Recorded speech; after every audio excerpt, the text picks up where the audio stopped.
Common personality preferences for self-made millionaires.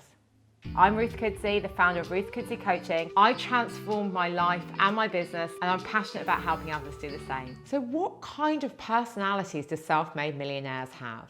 I'm going to be honest with you. There is no magic ingredient.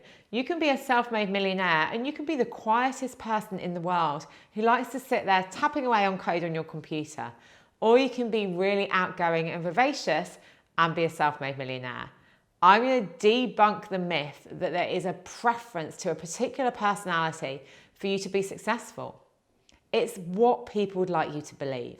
And often those that we see who are visible are those people who are more outgoing. But we forget that there are lots and lots of people behind the scenes who are out there building successful businesses, but we may not know them. So let's have a look at personality traits and preferences. All of this we know comes from Jung, and he looked at our personality and the preferences that we have.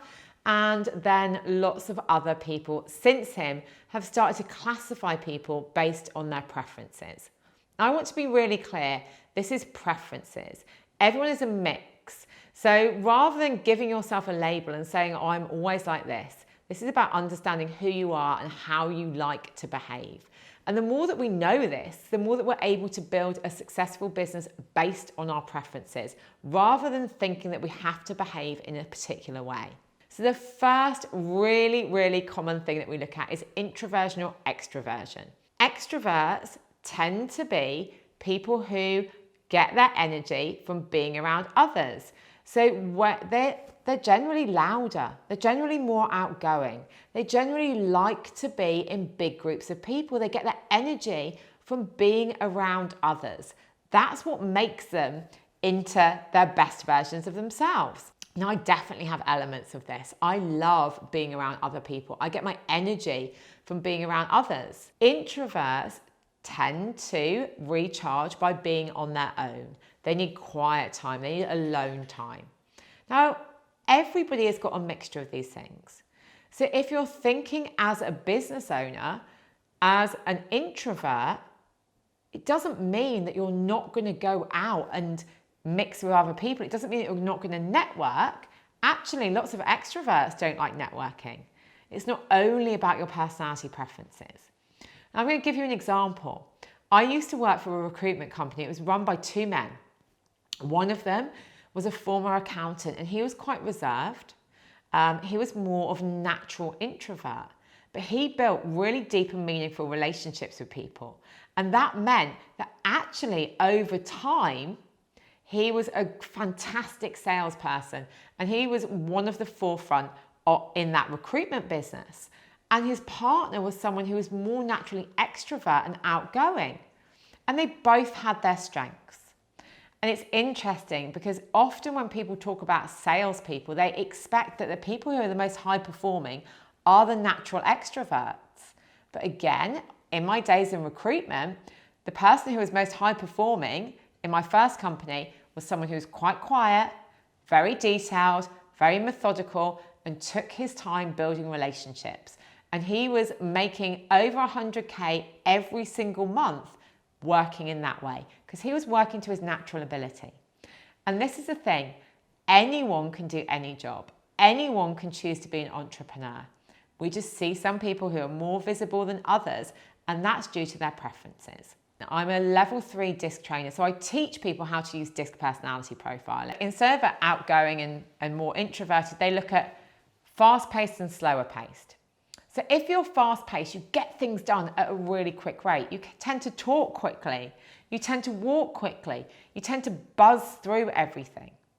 And if you're slower-paced, you take your time. Now, as we know, in business, both of these can work. And it really depends on you recognizing your preferences and building a team of people around you who have got different preferences. So if you're really fast-paced and you get things done really quickly, it makes sense that you have other people in your team who are more methodical and more consistent and slower paced, so they can make sure and check that what you're doing is actually correct. The fast pace may be the person at the front. You may be leading, but if you're doing that, you need people around you to support you who've got different preferences. And this is really the crux of it all.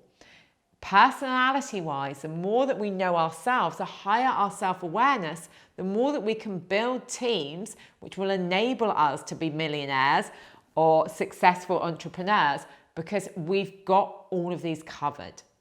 Every single personality preference has got its advantages. I spoke to a potential client recently, and as soon as I got on a call with her, I knew that she had a preference to be slower paced.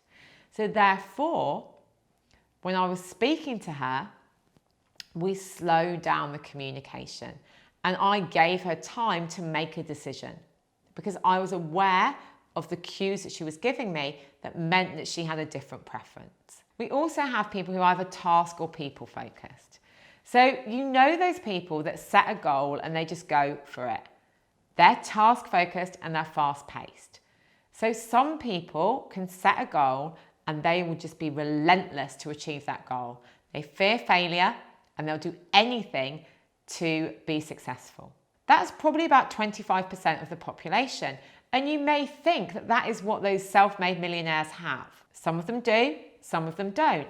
If you don't have that natural goal focus, then you will want to get support in your business so you're staying accountable, so you're staying on track.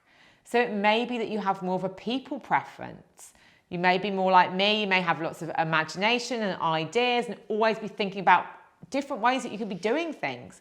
If you're like that, then you need accountability to stay on track. And that is what is going to make you successful. So again, it's about that self-awareness. So maybe if you're more like me, you're more of a people person and you're outgoing, you have a business manager who is keeping you on track. You make sure that you're getting external accountability so you're doing the right things. Or maybe you're more collaborative and you're slower paced and you're more people focused. That can be a great style for building a business. But again, it's about making sure that you've got that clear goal focus and you've got that accountability as a leader and with your team to keep you on track. And this is the thing. As a business owner, it is not only about you. When you recognize your preferences, so my preference is to be leading and inspiring. My preference is to be creating great content and training and really helping people move forward. If I'm standing there in that preference, I'm going to be successful. But I recognize that I need to have support to make sure the details are done and the contracts are sent and all of that is okay. I need to have support to make sure the systems are there to back everything up. That I need to have somebody who's managing the team and making sure that everyone's happy. That I need to have somebody who's got an eye on that goal because I might sometimes lose my eye on that goal because I'm so over here inspiring. Now, maybe if I was more detail focused, I would need somebody who's going to quicken me up sometimes. Who's going to help me step into that more visionary role. Who's going to help me build that team. The more that we understand our preferences, the more that we can step into being successful. It's about the zone of genius again, but it's also about our personalities. When we're aware of who we are as leaders and as business owners, and we're building our team, we can also see potential conflict. So there's sometimes conflict between fast-paced and slow-paced. The faster-paced people are over here, the slower-paced people are like, hang on, wait a second. And actually that slower pace is great because it allows us to tap into level 2 thinking and become more deliberate in our decision making. So it's about that balance. It's about playing to your preferences and actually starting to recognize that people are wearing different lenses. And if we can play to those strengths, we can actually get more out of people. You may also have a conflict between people who are task and people. The task people will just be getting on.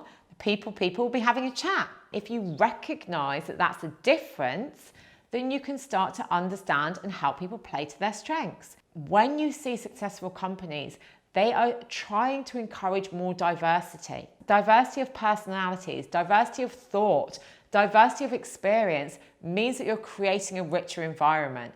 And that is a much better environment for innovation, but it's also a much better environment for performance. There is no one secret, magical personality of a successful person. The most successful people embrace who they are and play to their strengths and build on those strengths and make sure they've got a team who have different strengths and different preferences. So that is the secret to success. So I hope you've enjoyed this. Click here for the next video. But remember, subscribe, like it, and ring that bell so you're notified when we next put a video up.